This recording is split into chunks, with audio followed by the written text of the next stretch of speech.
Dominique Kélémoès pour le vœu numéro 3.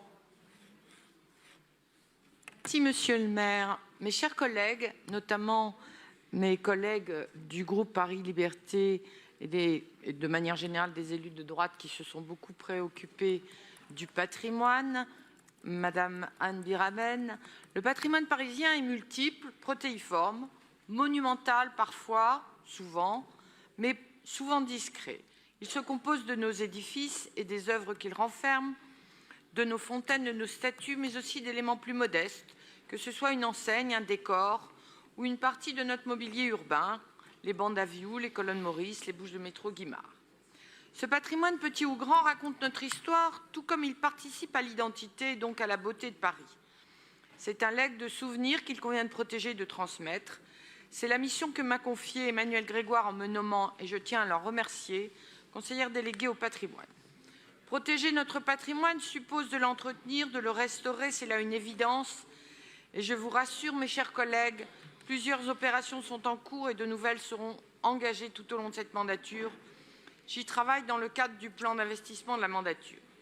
Mais à côté de ces opérations, l'un des outils de protection, si ce n'est le premier des outils, en tout cas le plus puissant, c'est le PLU bioclimatique avec les règles qu'il contient et qu'il fixe. En effet, une politique patrimoniale repose d'abord sur une protection urbanistique solide. C'est la raison pour laquelle le patrimoine a été rattaché à François Vaugelin, l'adjoint chargé de l'urbanisme et de l'architecture. Pour autant, cette politique ne serait que partielle et donc incomplète si elle ne se limitait qu'à la préservation des biens. Paris ne doit pas être une ville musée, elle doit rester une ville ouverte sur le monde, sur la société contemporaine, une ville qui évolue.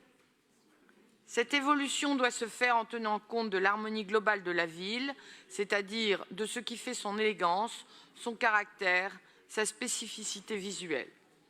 Cela suppose une approche collective et coordonnée pour que dans chaque projet d'aménagement, dans chaque quartier, une attention particulière soit portée aux perspectives, aux matériaux, au mobilier.